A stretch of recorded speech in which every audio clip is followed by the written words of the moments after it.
수성 모습요 언제 나와도 가슴이 뻥 뚫리는 시원함이 있는 것 같습니다. 착하죠. 올해 들어서 새롭게 리모델링 되면서 더욱더 대구 시민들이 찾을 수 있는 휴식 공간으로 한층 더 업그레이드 돼서 찾아온 것 같습니다. 네, 이 다리가 전 정말 좋은 것 같아요. 밤이 산책이, 되면은 이 야경도 너무 멋지고요. 더불어서 뒤에 그 분수쇼까지 펼쳐지니까 네. 또 주변에 카페도 많잖아요. 커피 한 잔 딱 들고 이 일대를 산책하면 정말 그만한 힐링이 없죠. 그리고 밤이 되면요, 이 곳곳에 보이는 수변 무대가 있습니다. 수변 무대가 아주 알차게 꾸려져 있는데요. 이곳에서 멋진 공연들이 함께하기 때문에 맞아요. 저녁에 산책 나오신 분들에게는 더없이 멋진 또 볼거리까지 선사하는 것 같은데, 자, 우리의 외씨들 다니엘과 제이슨, 수성 모습 물론이고요, 대구에 빠뜨릴 수 없는 멋진 관광지를 또 한번 돌고 왔다지 않습니까? 네, 예. 어디를 찍고 왔는지 같이 따라가 보도록 하겠습니다. 고!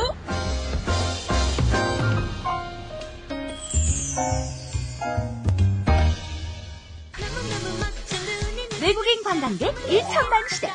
매력적인 도시 대구엔 한류의 바람이 거세게 불고 있습니다.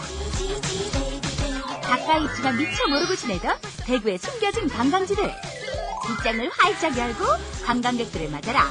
한류 여행지를 찾아 우리 외시들 신나게 출동했으니 다 있어가지고. 볼거리, 즐길거리에 맛있는 먹을거리까지 이보다 특별할 순 없다. 여행의 재미를 배가시켜주는 대구의 특색 있는 음식들. 내 머리는 간지러워.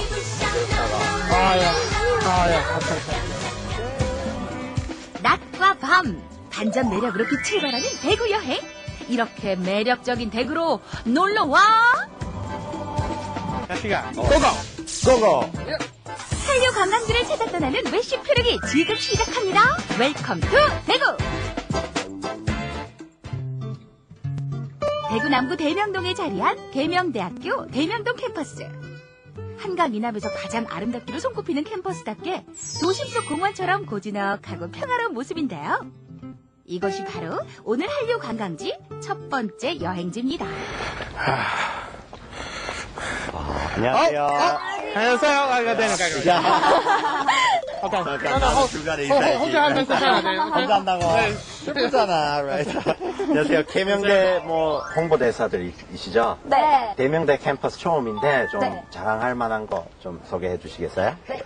저희 계명대학교는 오랜 역사 전통을 자랑하는 학교로서 아름다운 캠퍼스 탑10에 선정될 만큼 캠퍼스가 아름다워서 각종 CF나 드라마, 영화 촬영지로 각광받고 있고요.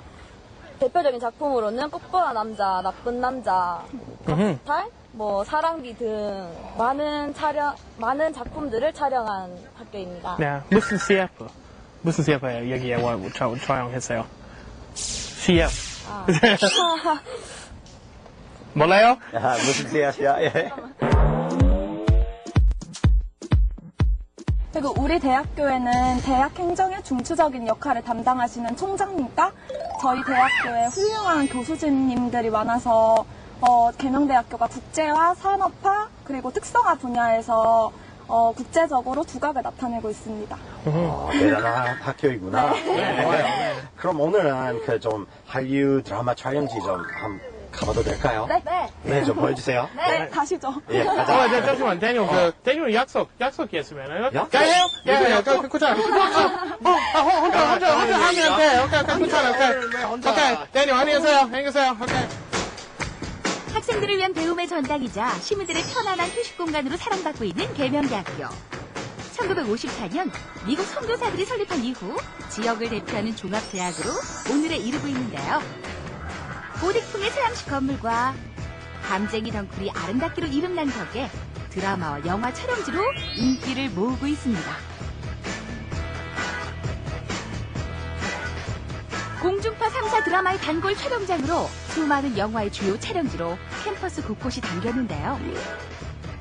교복을 입은 현빈의 모습을 볼 수 있었던 눈의 여와 유지태가 주연한 영화 동감까지 수십여 편의 작품들이 계명대학교를 배경으로 탄생했습니다.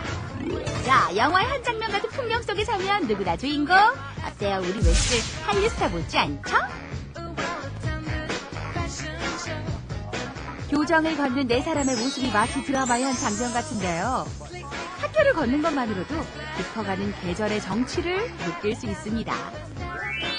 캠퍼스 전체가 산책로라고 할 만큼 아름다운 길.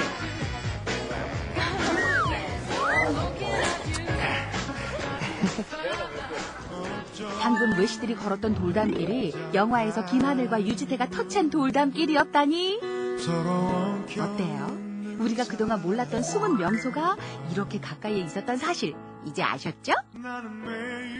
네, 여기는 우리 대학교 본관인데요. 여기 보면은 생각나는 거 있지 않으세요?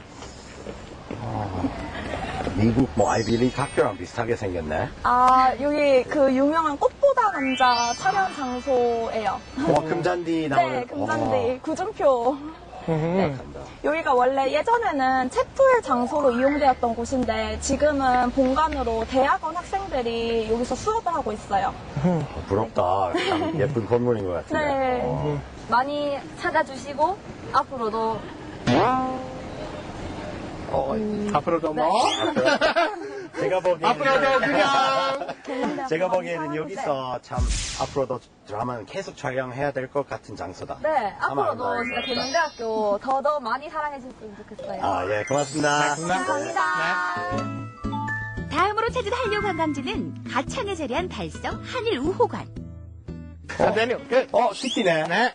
고양이야. 고양이 인사하자. 제이슨. 야옹. 야옹이. 제이슨, 일본어 아나?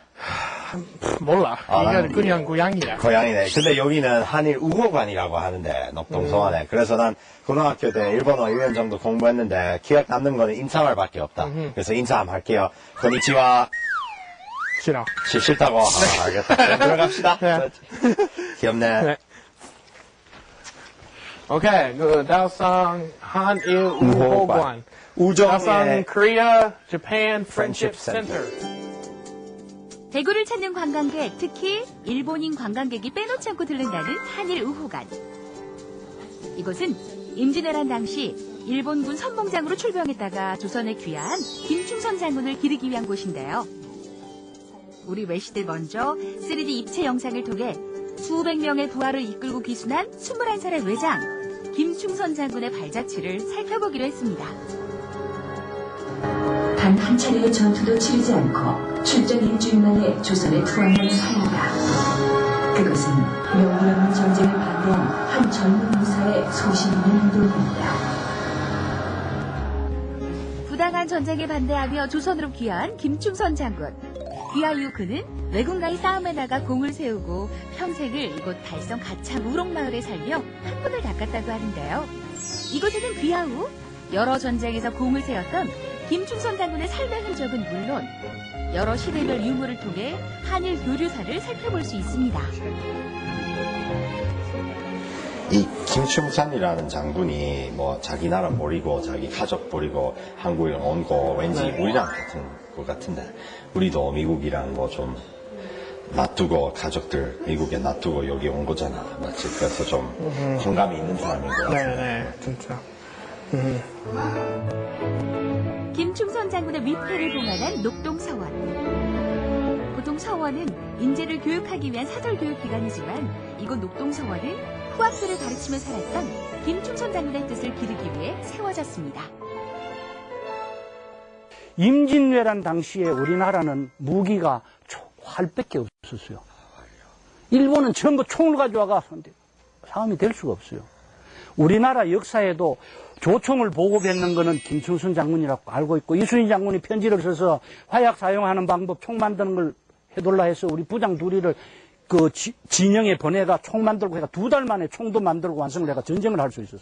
그래서 임난을 나는 이길 수 있었지 않느냐 그렇게 생각을 합니다.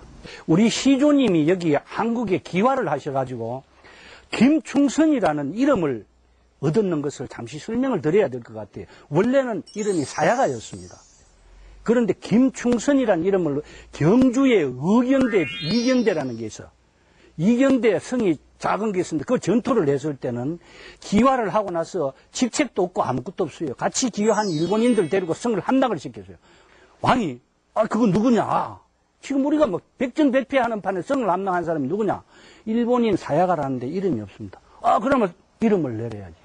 그래서 성과 이름을 내렸는데 바다를 건너왔으니까 김씨고 나라에 충성하라고 충성충 선하게 살았고 선자. 그래서 김충선이라는 이름과 성을 받았는데 원래 우리나라에는 김해 김씨라는 성이 있기 때문에 우리는 어떻게 쓰느냐 하면은 임금이 준 성을 사성이라 그럽니다. 그래서 우리는 사성 김해 김씨라 이렇게 보첩으로 하고 있습니다. 예.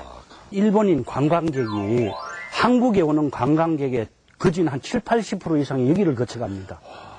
그런데 연간 지금 그 요사이 조금 줄었습니다. 작년쯤 아베 총리가 하기 전에는 엄청 길이 많은데 지금도 연간 한 5천여 명 이상 오고 있습니다. 녹동서원 한쪽에 자리한 충절관으로 들어서면 임진왜란 당시의 조총을 볼 수 있습니다. 조선의 조총 제작 기술과 화약 제조 기법을 전수했던 김충선 장군. 전쟁에 참여했다가 적국에 귀순한 특별한 이력 때문에 녹동서원은 한국인보단 일본인들의 방문이 더 많다는데요. 이곳이 한일 평화의 중심이자 문화 교류의 장으로 자리 잡게 되길 바랍니다. 여기서 잠깐 한류 여행지 식후경. 온갖 장을 담은 장독대가 마당 한켠을 차지하고 있는 이곳은 1930년대에 지어진 한옥집인데요. 이곳 역시 한류 관광지랑 관련이 있는 곳입니다. 뭐 장사를 엄마 때부터 한 50년쯤 하다 보니까 뭐 주로 단골들이 많고 주로 단골들이고 또 요즘은 이제 외국분들 특히 뭐 일본 분들은 일본 여자분들은 여기가 뭐 드라마 촬영지였기 때문에 또 많이 오시고 뭐 또 가끔씩 또 유럽이나 뭐 이쪽으로도 많이 오시고 요즘 외국인들이 좀 많이 늘었습니다. 즐겁고 알찬 여행을 위해선 허기진 배를 든든하게 채워줄 맛있는 먹을거리를 빼놓을 수가 없겠죠. 시골 어머니의 손맛이 담긴 토속적인 음식과 깔끔하고 정갈한 상차림으로 이미 식도락가들 사이에선 소문이 자자한 이것. 외국인 관광객들은 물론 많은 여성 손님들을 사로잡은 대구의 음식점입니다. 예, 드라마 촬영지라서 한번 와봤는데 정원도 예쁘고 고전적인 분위기여서 되게 분위기가 되게 좋아요. 여기 한옥적인 분위기가요 너무 좋고요. 다음에도 꼭 손님들 모시고 이런 분위기에서 식사하고 같이 한번 했으면 좋겠어요. 여기 분위기 너무 좋습니다. 그런가 하면 맛있는 먹을거리 물론 화려한 대구의 밤을 경험할 수 있는 곳이 있으니 밤이면 밤마다 포장마차들로 불야성을 이루는 대구 안지랑 곱창 골목. 지글지글 맛있는 소리를 내며 구워지는 대구의 명물 곱창. 곱창을 못 먹어봤다면 대구에 와봤다고 할 수 없다나 뭐라나? 젊음의 거리다 보니까 주로 이렇게 학생들이 많이 오는 편입니다. 그리고 뭐 요즘도 글로벌 시대도 돼갖고 중국인들도 그렇고 일본인도 그렇고 서양 사람들도 많이 와요. 요즘에는 뭐 많이 알려지다 보니까 외국인 분들도 많이 오십니다. 밤바람을 맞으며 한잔의 낭만을 즐기는 사람들. 연탄불에 지글지글 구워진 곱창이 혀끝에 착착 감기며 입안을 황홀하게 만드는 이 맛. 바로 이곳에서만 즐길 수 있는 대구만의 맛입니다. 10년 단골인데 10년 전하고 지금하고 맛이 똑같습니다. 맛이 변하면 안 되지. 최고. 한박 하지에 10,000원 하니까 한 4명이서는 3,000원이면 푸짐하게 먹더라고요. 그리고 이제 연탄불로 구워서 더 맛있어 보여요. 그래서 또 찾게 되는 것 같아요. 외신들과 함께 떠나본 대구의 한류 관광지. 오늘의 마지막 여행지는 바로 이곳. 대구 시민들의 오랜 휴식 공간이자 놀이 공간인 수성못입니다.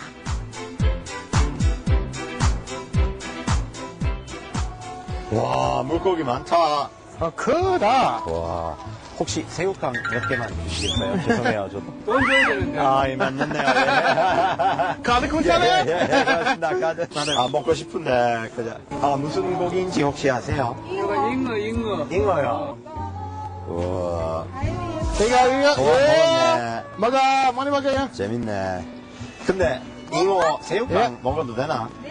아, 괜찮은가요? 잘 먹더라고요. 새우. 수성못이 대구의 대표적인 유람 문화인지. 네. 잡으시면 대구 사람이 잡으시면 예. 아니요. 이게 오랜 역사가 있어요. 수승못은 이 대구의 청춘 남녀들 데이트 코스 그리고 노인분들 운동하는 코스, 가족 나들이 코스, 애기들이 볼거리가 여기 산이 가까워서 참. 통기타를 맨 연주자들이 버스킹을 하고 살랑이는 바람을 맞으며 누구나 쉬어갈 수 있는 수성못. 연인들의 데이트 장소로, 가족들의 휴식처로 많은 대구 시민들에게 사랑받는 곳인데요. 수성못은 우리 아픈 역사와도 깊은 관계가 있습니다. 수성못 부근에 남아있는 일본인 묘, 미즈자키 린타로의 묘인데요. 수성못을 축조하는 데 도움을 주었다고 알려진 그는 죽어서도 수성못이 보이는 곳에 묻히고 싶다는 유언을 남겼습니다. 때문에 그를 추모하기 위한 일본인 관광객들의 발길이 계속해서 이어지고 있고요. 그런가 하면 민족 시인 이상화 씨의 배경이 되기도 했습니다. 이상화. 네. 이게 이상화 씨예요. 네. 시의 배경이 되었던 수성못. 못두에 서서 수성들을 바라보며 나라 잃은 서름을 토하던 민족 시인의 모습이 그려집니다. 와, 그런 얘기 하다 보니까 이거 뭐 수성못 생각하면은 그냥 노는 거라고 생각하는데 근데 진짜 뭐 중요한 나라 역사 속에 참 중요한 곳이라고 생각해요. 네. 와, 그냥 놀러 오는 거 말고 좀 역사 배워서 떠나야겠다. 네. 도시에 밤이 찾아왔습니다. 화려한 도시의 불빛들을 입고 이제 로맨틱한 공간으로 변신할 시간인데요.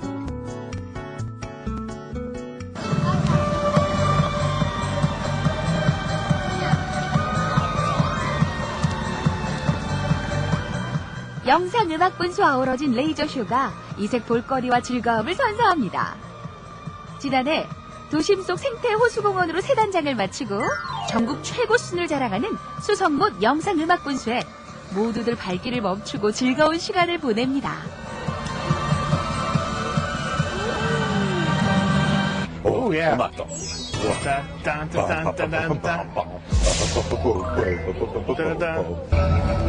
Cabbage patch. chicken dance. Yeah. 지그레 타카. 수성못 와서 집에 드세요.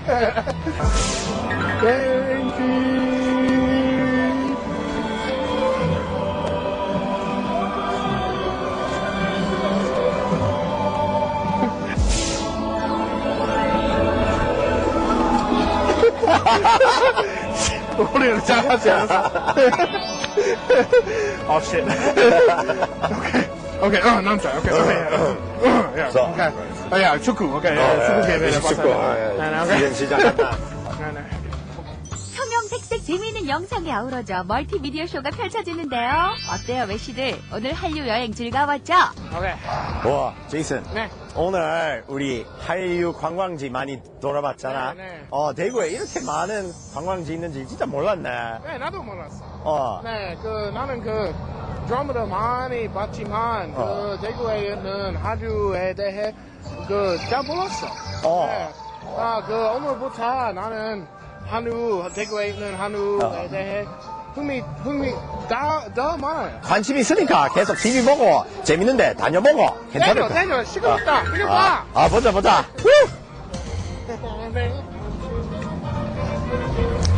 치킨 댄스.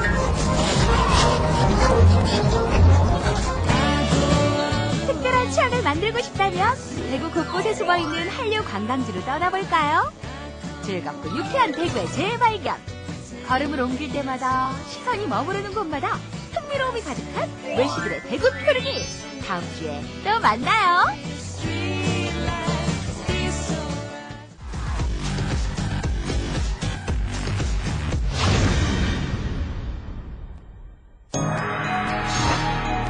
지난 6월 경산에서 발생한 한 건의 교통사고. 도로를 달리던 자전거 운전자를 뒤에서 추도로 달아난 뺑소니 사고였는데요. 외국인이고 무보험차고 아무래도 좀 겁도 났을 수도 있고 그랬으니까 도망갔겠지. 위로 전체를 가서는 뭐 도망가는 경우가 많겠지. 도망가는 경우가 아무래도 돈 받는데 또 불법도 많으니까 불법 세력도 많고 지금 전부 다 뭐 보면 뭐 비자를 다 갈랐어요. 근데 보면 아들. 아, 그렇죠. 대낮에도 무슨 사고. 아, 대낮에도. 영국에서 사고가 나는데 그냥 막자마자 차례도 가고. 그 무엇보다도 뭐 피해자 보상이 이제 제대로 안 된다는 거. 20% legal, 80% non illegal. 20% legal, 80% illegal driving. Yes, yes. You know that. You heard that. Yes. 80% illegal driving. 국내 체류 중인 외국인이 늘어나면서 일부 외국인들이 운전하는 불법명의 자동차 사고 역시 급증하고 있습니다. 언제 어디서 어떻게 터질지 모르는 도로의 시한폭탄. 외국인 대포자의 실태와 그 위험한 질주를 추적해봅니다.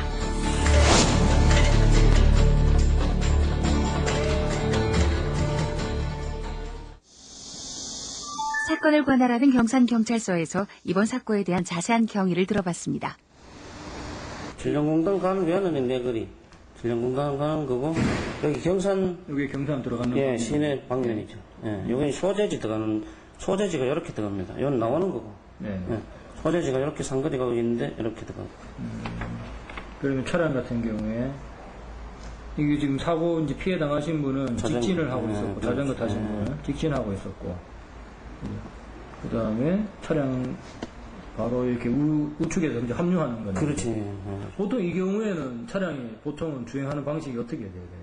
차량 주행에 문제가 있었습니까? 차량 주행에도 이제 문제라 하는 걸 딴 거 놓고 이 직진차에 이제 잘 보고 안전함을 확인하고 양보차 하는 게 있으니까 네네. 잘 보고 와야 되죠. 경산 질량구 앞을 지나던 가해 차량. 우측 진입로에서 본선으로 들어가다 달리던 자전거를 치고 그대로 달아난 겁니다.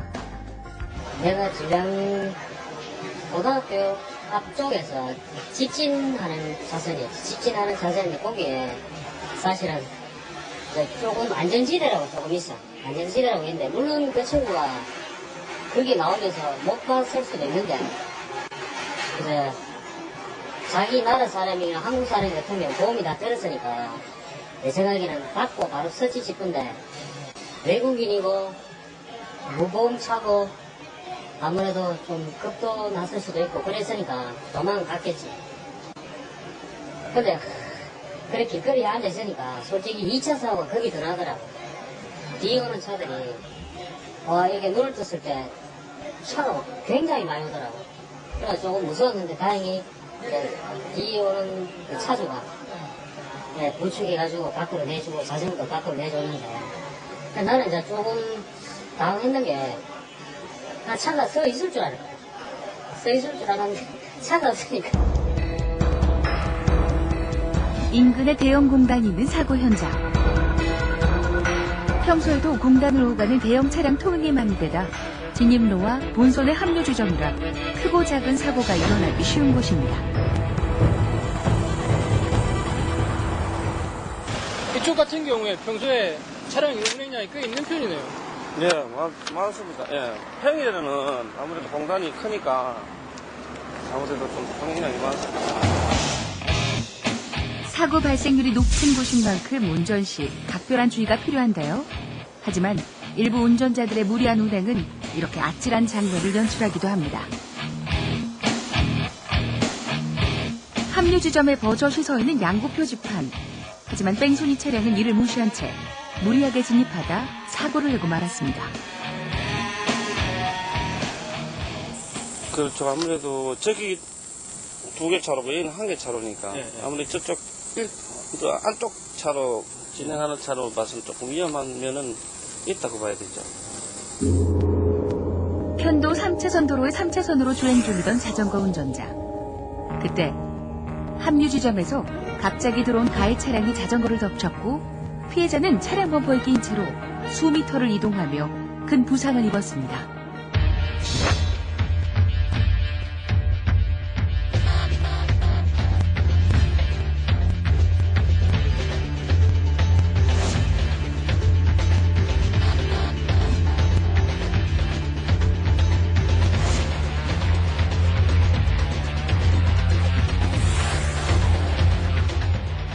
우리나라 차도 우측 측단을 통행할 수 있는 것은 당연한 것이고, 지금 이 사고는 그러니까 주도로로 가해 차량이 그러니까 우선 멈춤을 하지 않은 상태에서 진입하다가 선행하는 자전거의 후미를 충돌한 사고지 않습니까? 그죠? 이런 사고인 경우에는 자전거 운전자에게 사고 관련해서 어떤 주의 의무가 있다라고 볼 수 있는 사고는 아닙니다. 전적으로 사고를 낸 가해 차량 운전자의 과실로 판단이 되었습니다.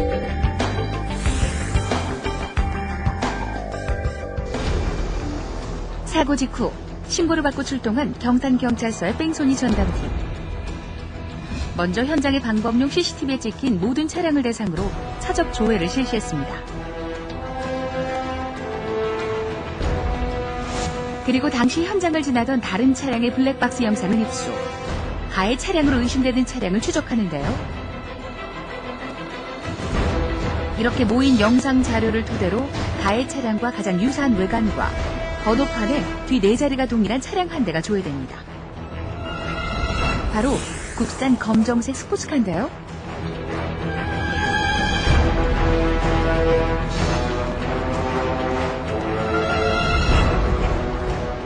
입국했다가 2012년 2월달에 입국했고 출국해서 2012년 8월달에 출국을 해서 그 이후로는 다시 한국에 들어온 입국 사실이 없는 거예요. 네. 그러면 지금 기록상으로 실제 차량 소유주는 지금 한국에 없는 거죠. 사고 당일 예, 기록상으로는 없는 겁니다. 예, 뭐 사람이 어떻게 다른 루트로 해가지고 돌아왔을지는 몰라도. 네, 일단 없는 거죠. 예, 예.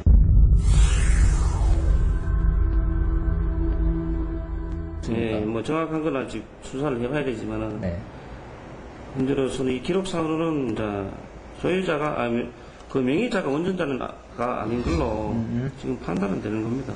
예.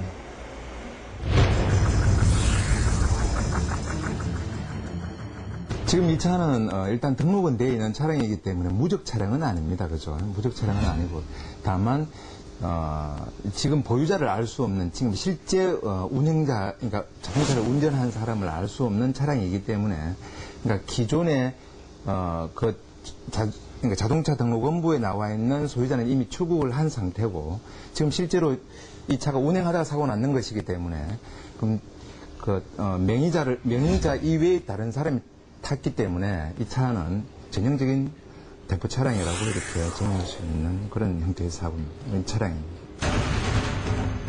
대낮에 경산 시내에서 일어난 자전거와 차량의 뺑소니 사고. 하지만 가해 추정 차량의 소유주는 기록상 한국에 없는 외국인으로 밝혀졌는데요.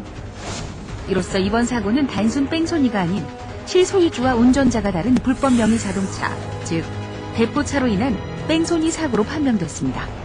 처음에 구매해서 타고 다니다가 다시 본국 돌아가고 하면 자기들끼리 이렇게 돌려 타고 뭐 이런 이렇게 그래 되면 대포차인 경우잖아요. 등록 안 하고 타면. 실제로 그런 얘기들을 좀 주변에서 들으십니까? 아니 뭡니까? 저희한테 제보가 들어온 케이스는 그 차가 이제 실제 소유주하고 운전자하고 다른 케이스죠. 그러니까 많지 그러면 친구 차들 많이 타고 위로 전체를 가서는 뭐 도망가는 경우가 많겠지. 아무래도 보험 관계. 그 물법도 많으니까 불법 체류도 많고 지금 전부 다 보면 뭐 비자는 마찬가지예요. 근데 보면 아들. 그 무엇보다도 뭐 피해자 보상이 이제 제대로 안 된다는 거. 하다 보면 그거 보면 되잖아요. 상사가 매입된 경우하고 매출된 경우만 격차가 있으면 다 어디로 지금 없는 거지. 불법 유통되고 있는 거죠. Many foreigners doesn't have driving license. No. Without license, only driving. Without license. 20% legal, 80% not illegal. 20% legal, 80% illegal driving. Yes. You know that. You heard that? Yes. Okay. 80% illegal driving. 국내에서 생활하는 외국인들이 늘어나면서 동시에 증가하고 있는 외국인 범죄. 특히 불법 체류자들이 얽힌 범죄 비율이 점점 높아지고 있는데요.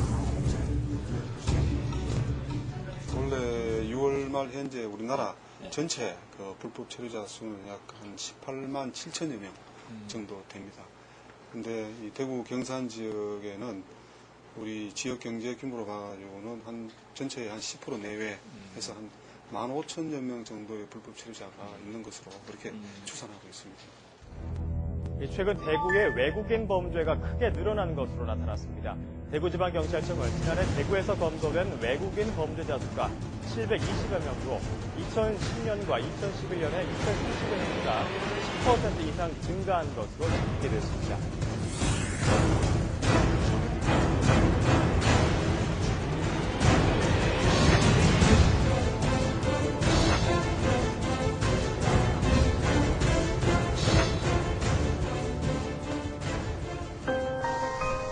경산에 있는 한 중고차 매매 상사.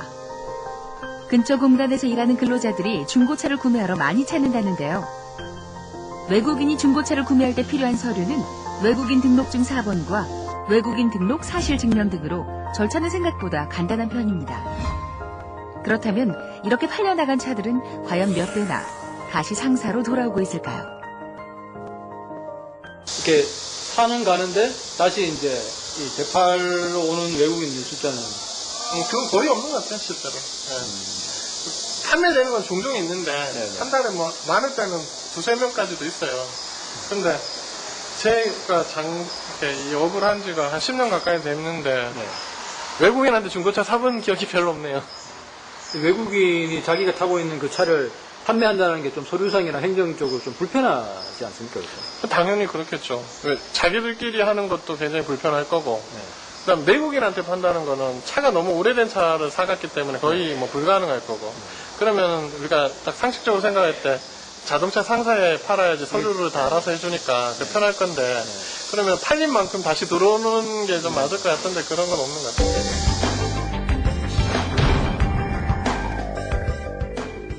20% legal, 80% not illegal. 20% legal, 80% illegal driving. Yes, yes. You know that. You heard that. Yes. 80% illegal driving. Yeah.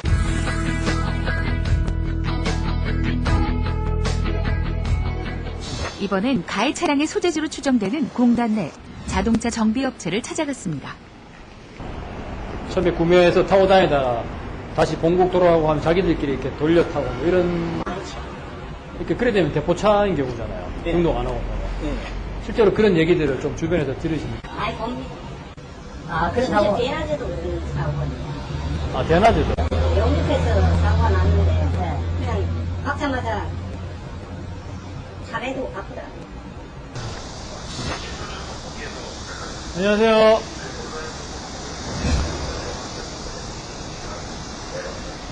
사장님.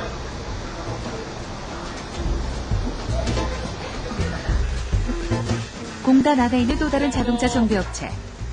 평소 외국인 근로자들이 차를 손보러 많이 찾는다는 곳인데요. 들어가 보니 정비 중인 차량만 보일 뿐 주인장의 모습이 보이지 않습니다.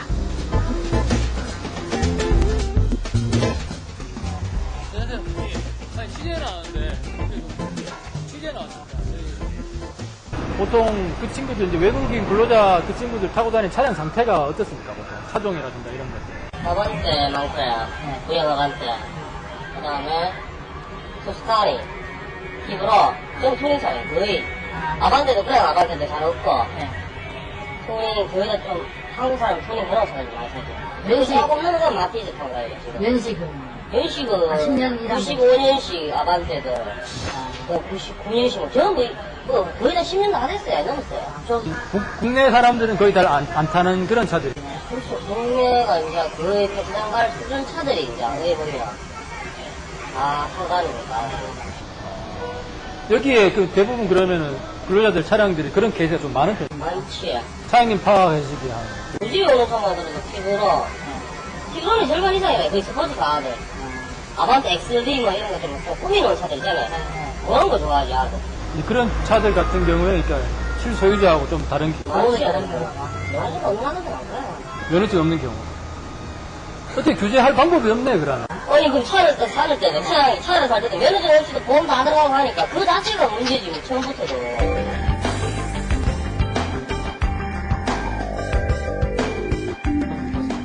원칙적으로 보험을 가입을 할 수가 없습니다. 그리고 과거에는 이제 뭐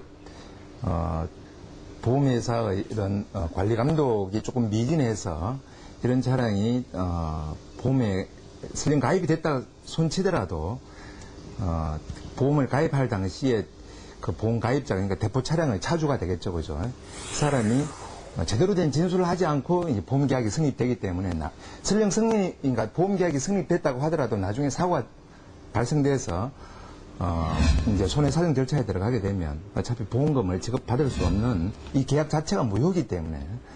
면허증 보고 이 사람이 면허증 있으면 그때부터 이제 보험을 넣어주든지 해야 되는데 차는 중고차에서 사가 보험 넣고 상관없는 겁니다. 그 필리핀 들은 그건 다 있어요. 근데 필리핀 들은 면허증 국내 면허증 와가 다 따가 갈 수 있는데 아무리 나도 파키스탄하고 없는 나들 많아요. 사고 나가지고 뺑소니 치고 이런 경우도. 우리 집에 저번에 보험 넣고 영천에서 임마가 뺑소니 쳤는가 봐요. 그거 하나 있었고 주위로 전체를 봐서는 뭐 도망가는 경우가 많겠지. 도망가는 경우가. 아무래도 보험 관계. 또 불법도 많으니까 불법 세대도 많고. 지금 전부다 뭐 보면 뭐 비자를 바꿔놨어요. 근데 보면 아들. 아, 이쪽 공단에도 그래요? 많아요 그거.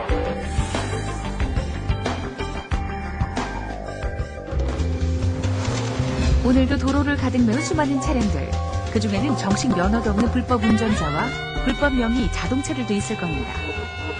이러다 사고가 나게 되면 그대로 도주하거나 대포차인 경우가 많아 피해자 보상도 제대로 받을 수 없는 현실. 언제 누구라도 사고의 당사자가 될 수 있기에 시급한 대책 마련이 필요한 시점입니다. 그러다 보니까 경찰도 대파서 잡으려고 계속 눈가를 내가 설치지 못하셨습니까? 그죠?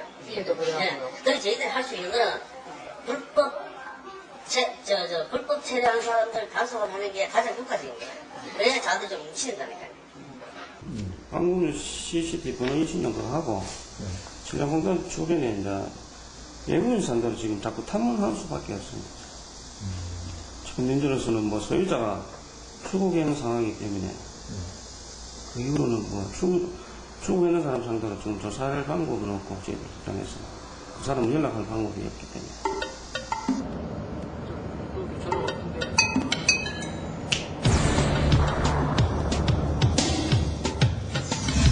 근처 공단의 영향으로 주간 차량 통행량이 많은 사고 현장. 가만히 살펴보면 운전 중인 외국인뿐만 아니라 가해 차량과 같은 국산 스포츠카도 어렵지 않게 만날 수 있었습니다. 그리고 곳곳에서 외국인 근로자들이 많이 탄다는 중고 튜닝 차량들도 눈에 띄었는데요. 그리고 자전거는 자전거대로 날아가고 자전거가 지금 1,300만 원 하는데 그냥 보상 없고 그냥 뭐 내 몸 다치면 그냥 내 돈으로 다 치료하고. 근데 문제는 이제 그 친구들이 혹시라도 또 운전을 또 하게 되면 또 다른 사람이 또 피해가 가니까 2차 3차 또 피해가 가니까 이건 내가 아무래도 단속이 좀 있어야 되지 않겠나. 불법 체류 외국인들에 의한 것으로 추정되는 경산 뺑소니 사고. 이런 대포차 등의 위험 요소가 있는 한 언제 누구에게나 불의 교통사고는 일어날 수 있습니다. 가해자에 대한 엄중한 처벌과 철저한 사전 단속을 통해 이런 사고가 또다시 반복되지 않아야겠습니다.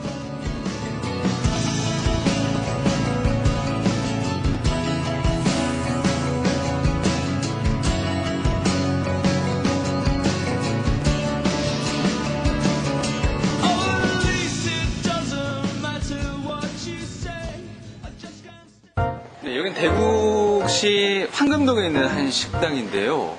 여기 한번 보시겠습니까? 식재료 실명제라고 해서 각각의 식재료, 등급, 산지, 생산자 이름이 아주 깨알같이 꼼꼼하게 적혀 있습니다. 정말 투명하네요. 보면 우리 지역 음식들, 뭐 청경채, 대구 경북 지역의 유기농으로 황상신 선생님께서 직접 재배한 음식이다. 네. 이것만 봤는데도 예. 먹기 전부터 이미 건강해지는 뭔가 좀 몸이 깨끗해지는 그런 느낌? 그럼 여기 있는 식재료를 저희가 직접 한번 만나보겠습니다.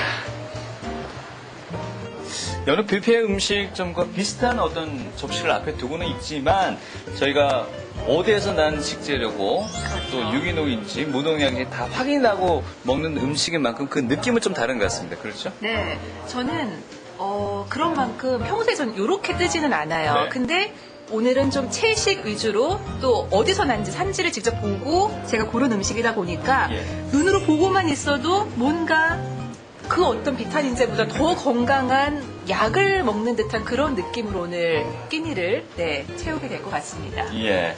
자, 여기 뭐 식혜도 그렇고요. 일반 된장국도 그렇고 여느 음식점에서 나오는 음식과는 다를 것 같은데 어떤 맛인지 빨리 일단 맛봐야 될 것 같고요. 네. 예. 어떻게 먹는 것이 과연 제대로 먹는 것일까 이런 원초적인 고민을 안고 그남 그녀가 떴다고 하는데요. 네. 고나하나 황인모 씨가 함께하는 먹방의 세계로 지금 한번 가보시겠습니다.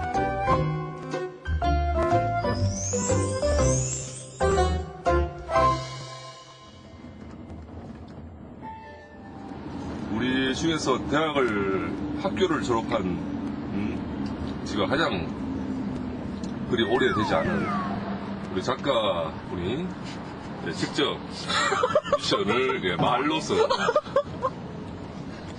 이것도 대학교 졸업이랑 뭐 상관이 있는 거야? 어떻게 보면 제일 지금 다니고 있으신 분이 여기 있는데. 안 돼. 미션을 우리만 알고 있잖아. 그렇죠. 네. 나 대학 다닌다 그러면 사람이 놀라잖아. 대학 아니고 대학원. 야, 대학 다닌다 그러면 내가 뭐가 되니에요? 대학원. 얘기할까요? 네. 오가닉.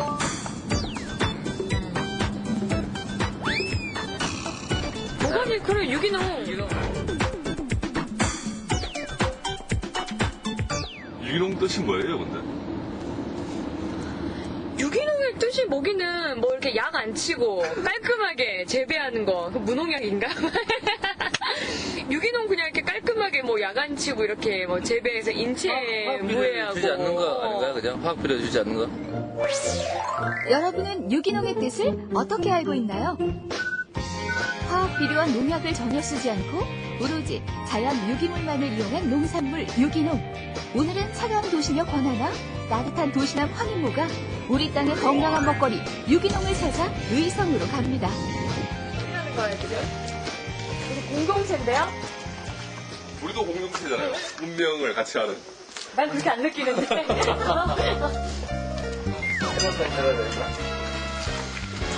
야, 이게 좋아하는 유기농. 올가네. 건강한 먹거리를 키운다는 이곳 경북 의성 전곡면 유남 1리입니다.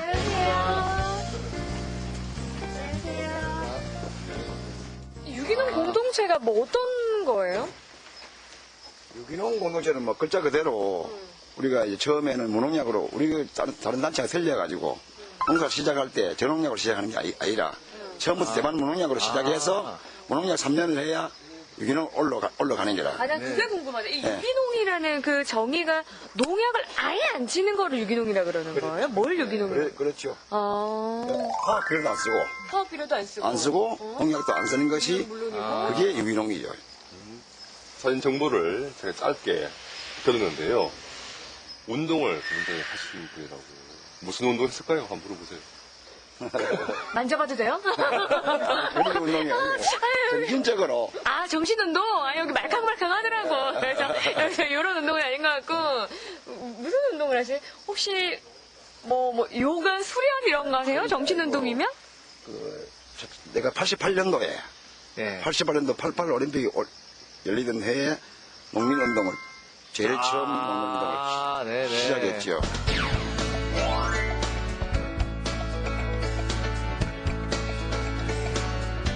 여러 종류의 유기농 작물이 재배되고 있었는데요. 여기 이 사과는 현재 유기농으로 키우기 위한 첫 단계인 저농약 인증을 받은 상태였습니다. 한 개씩 먹어요. 이거 지금 약 안 쳤으면 지금 먹어도 그냥 되는 거잖아. 막 닦아가지고. 그죠? 아, 이거는 먹어도 되는 거예요, 지금? 약 안 쳤으니까 그냥 먹어도 되는 거 아닌가? 익은 거예요? 이거 익었어. 왜, 너무 작다, 근데. 알이 좀 작다. 여기 비료가 안 되니까.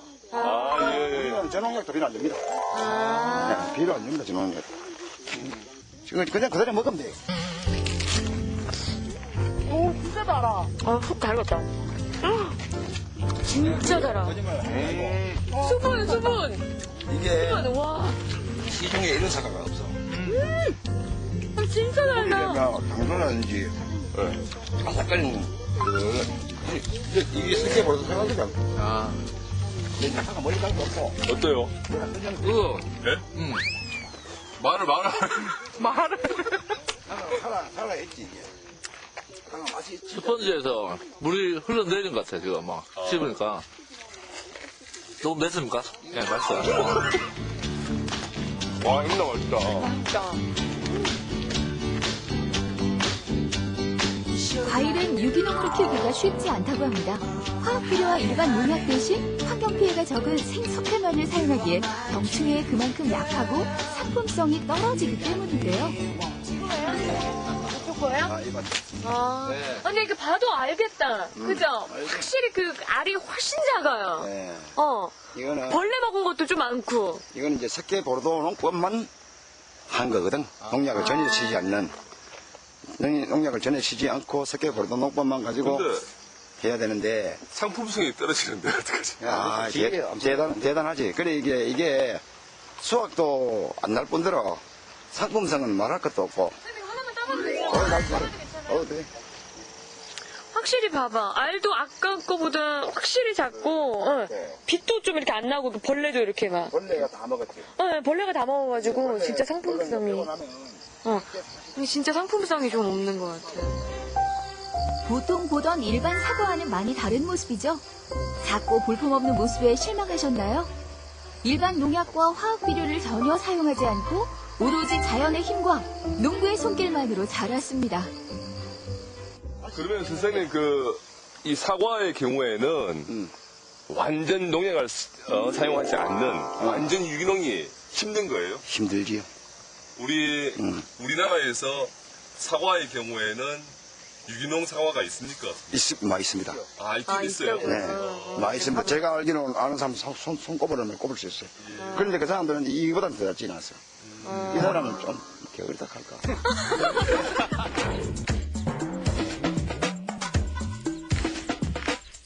일행을 또 다른 곳으로 안내하는 이재국 어르신. 그런데 어째 길이 좀 수상합니다. 자꾸 산으로 깊숙이 들어가는데요. 선생님 지금 어디로 가? 왜 이렇게 까마야? 그 끝없이 이렇게 계속 들어가요? 아니 뭐 길은 있는데 무슨 밭이 있어? 밭이 있다고 여기? 와. 이게 유기농 고추는 우리가 양파하고 마늘하고 쌀은 그게 나락을 쌀 농사를 짓고 이모작으로 마늘하고 양파하고 들어가거든.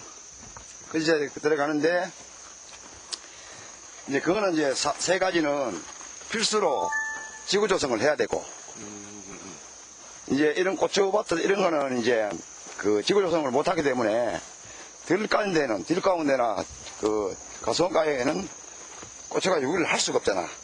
예. 그래서 이렇게 이제 꼴짝꼴짝이. 원장님이 고립돼가지고 이렇게 하시는 거는 다른 데 오염을 안 받으려고. 그렇지. 근데 이건 너무한 것 같아. 여기 봐봐요. 좀 완전 여기 지금 밀림이지. 아까 올라오는 게 이쪽에 비어있는데도 옛날엔 밭이었는데. 야, 이것도 다 밭이야. 야, 이제. 맞아, 멧돼지 나오진 않죠. 나와요. 나온대. 되게 태연해. 역시 운동하신 분은 달라요. 나와요. 깊숙이 어딜 가나 했더니 세상에 산 안에서 넓은 고추밭이 나옵니다. 이런 데서 농사를 지어야 제대로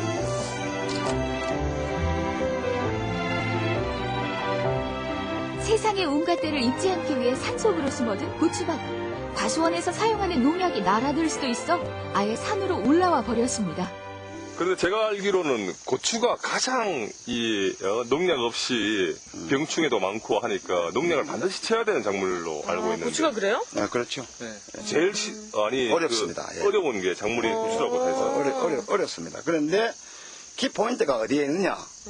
올해 여기에 고추를 했잖아. 네. 그럼 2년 동안 이쪽에 고추를 못 합니다. 2년을 쉬어야 돼요? 예. 왜요?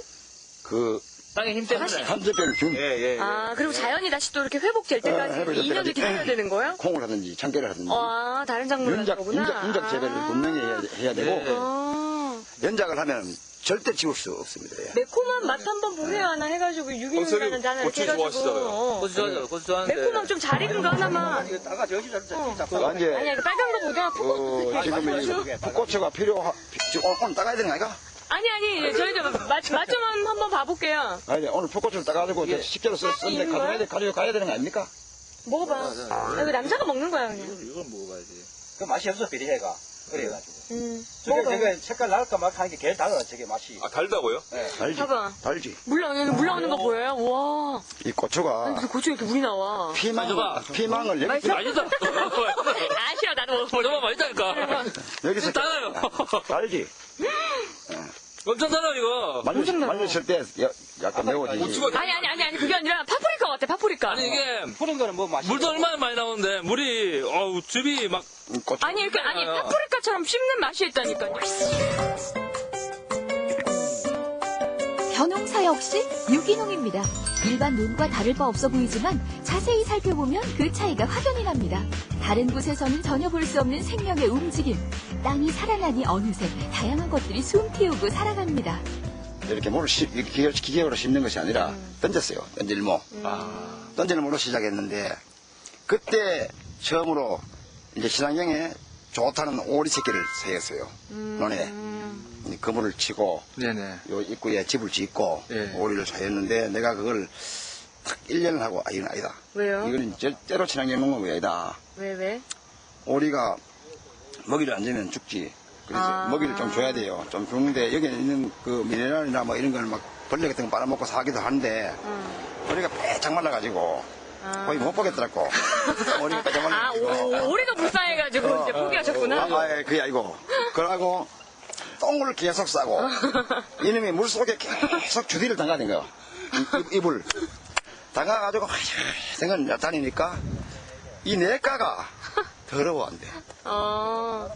굉장히 더러워 내과가. 그래서 내가 야 이건 아니다. 이거는 친환경 아니라 친환경이 먹는 게 이게 친환경이 아니라 절대로 이건 오염시키는 것이다. 그래서 이제 그래서 이제 접고 난 뒤에 그래 이제 그때 쌀개 농법을 했어요. 물을 심어놓고 풀을 못 오게 올라 쌀개를 갖다 뿌렸어. 막 소고리 들고 막 이 동네 사람 다 그랬어. 내가 시켜가지고 시키는 했는데 그게 또 어떠로 하면 또 되긴 되는데 냄새가 많이 나네. 그님이 발효돼 보니까 막 동네 막 비린내나 뭐 사람이 못 사는 거야. 그렇죠. 냄새가 나가지고. 그러다 이제 우렁이 나왔어. 그래서 그때부터 우렁이 농법을 했는데 여기는 우리는 한번 우렁이 농법 하는데 울진군에서 친환경 농업군으로 승격돼가지고 오리를 그렇게 막 정부 돈을 투자해가지고 오리 집을 짓고 오리가 들어왔더라고. 내가 절대 하면 안 된다고. 절대 하면 안 된다고 내가 아무리 설명해도 안 믿어요. 아니 근데 왜 자꾸 동네에서 왜 오리 하자 그래가지고 오리 데리고 왔는데 막 물 내까 막 더러워지고 막 쌀개 농법 했는데 막 온 동네 막 발효되고 하면 동네 주민분들이 뭐라고 안 하세요? 그래. 이게 도저히 뭐 하지만 하는 거지. 아니 근데 되게 이렇게 뭐지 구박 아닌 구박을 되게 많이 들으셨을 것 같은데? 많이 받았죠. 농약이나 비료의 힘을 베이지 않기에 생산량은 평균 60%밖에 되지 않습니다. 그리고 품은 곱절로 드는 게 친환경 농사죠. 그런데도 유나밀리 어르신들은 생산자는 꽃, 소비자는 열매라 말합니다. 자연의 순리 속에서 바른 먹거리를 만들어내려는 어르신들의 마음이 담겨있기에 오늘도 우리는 건강한 농산물을 먹을 수 있는 거겠죠. 우리의 근황 황인모, 그녀 권하나 건강에 좋은 먹거리를 얻어 다시 길을 떠납니다. 제대로 된 농산물, 제대로 귀하게 먹어야겠죠? 이제 경상북도 의성에서 충청북도 괴산으로 가보겠습니다. 우리가 의성에서 우리 유기농에 대해서 조금 공부를 했지 않습니까? 유기농이 어차피 우리 몸에 들어가는 음식이니까 우리 문승희 선생님은 음식에 대해서 조금 다른 생각을 가지고 있어요. 그건 직접 물어보세요. 모든 수준에 맞춰와서. 어떤 생각을 가지고 계세요? 음식에 대한 어떤 뭐 철학이 특별하시다는 다른 생각이라고 얘기하셨는데 그럼 어떻게 다른지 선생님은 음식에 대해서 어떻게 생각하고 계세요? 음식이랑? 저는요 몸을 이롭게 한다라는 생각은 가지고 있지만 저한테 음식은 그냥 먹고 살기 위한 생존도구 끼니 때 배고프니까 먹어야 되는 그러니까 진짜 생존도구 같아요. 이렇게 뭘 챙겨 먹는 챙겨 먹거나 막 골라 먹거나 이런 타입은 저는 절대 아니거든요. 그러니까 그 하나의 싹이 땅에 떨어져서 이게 하나의 씨앗이 땅에 들어서 싹이 나고 열매를 맺으려면 그냥 싹만 씨앗만 있어서 되는 게 아니고 흙이 있어야 되고 그죠? 공기가 있어야 되고 햇볕이 있어야 되고 물이 있어야 돼요.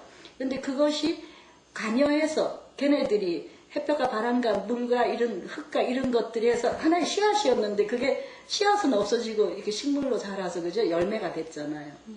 그래서 그런 것들이 우리도 마찬가지로 엄마 계속했을 때는 정말 씨앗같이 자랐는데 엄마 탯줄을 통해서 이제 음식물을 먹고 그렇게 해서 이렇게 커졌는데 끊임없이 그걸 먹어야지 우리가 생명을 유지하잖아요. 그러니까 연결되어 있는 거예요, 사실은. 그렇기 때문에 그러한 먹을거리가 얼마나 깨끗한지, 오염되지 않았는지, 얼마나 신선한지, 얼마나 제 성질을 갖고 있는지 이런 것들이 굉장히 중요하게 내 몸에 영향을 끼치는 거예요. 네.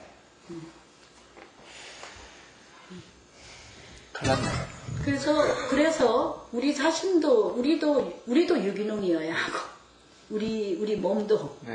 그러니까 유기농이라는 거는 다른 거 아니죠. 그러니까 어떤 것을 가하지 않고 있는 그대로 이렇게 본래대로 잘 이렇게 유지되는 것이라고 생각이. 자연음식 연구가 문성희 선생님.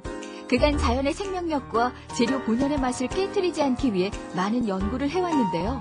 선생님은 오늘 두 사람에게 어떻게 잘 먹어야 하는지, 왜 잘 먹어야 하는지를 이야기해 주시겠답니다. 이거 입자기도 특히 요거 입자기 좀 이렇게 남겨놓는 이유가 있죠. 예뻤어. 예뻐서 손대기가. 난 또 이렇게 뭔가 이걸로 요리하신다라고 기대했네. 손대기가 아까워서.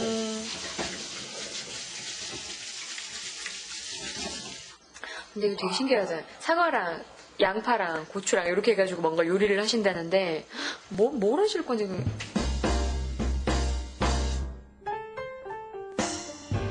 호박, 사과, 양파, 고추.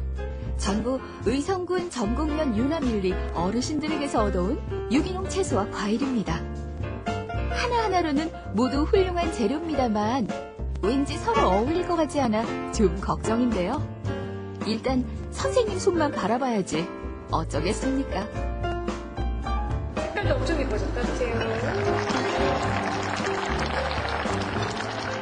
우와, 신기하다. 근데 이거를 굳이 이렇게 사용하는 이유가 있어요? 소나무를 이렇게 사용하는 이유가 있어요? 손향 아마 향도 배이고 멋도 찾는 거야. 그러니까 우리가 멋있는 사람이잖아요. 네. 그래서 그냥 먹는 게 아니고, 그죠? 이렇게.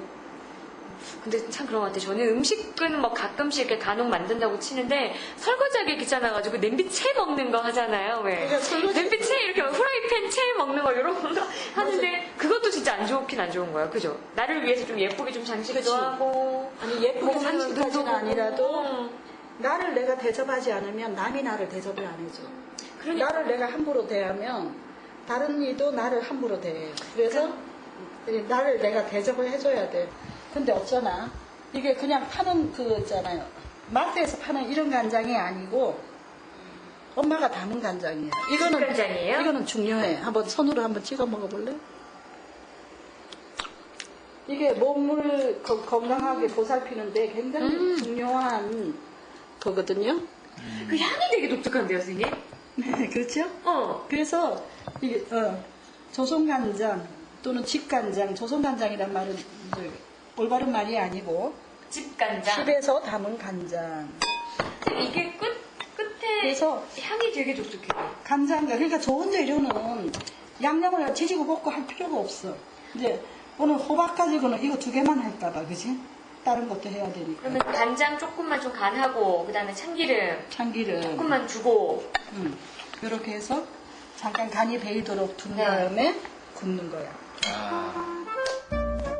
정말 단순했습니다. 양념도 요리 과정도 말이죠. 흔히들 요리라면 갖은 양념에 굽고 조리하고 1시간은 기본인데 단순해도 너무 단순하니 맛을 예측할 수가 없어졌습니다. 과연 어떤 맛일지는 더 궁금해져 버렸는데요. 이거 끌까요, 선생님? 이건 맞죠? 네.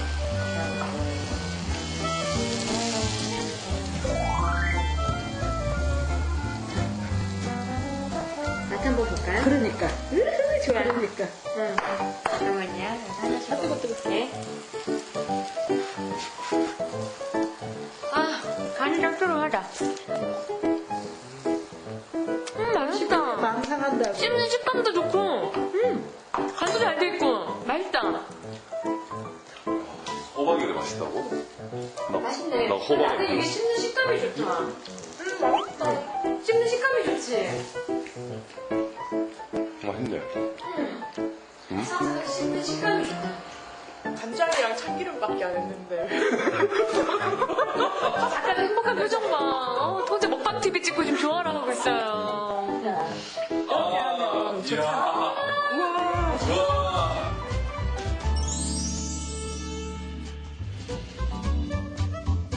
얘도 됐어요, 이제.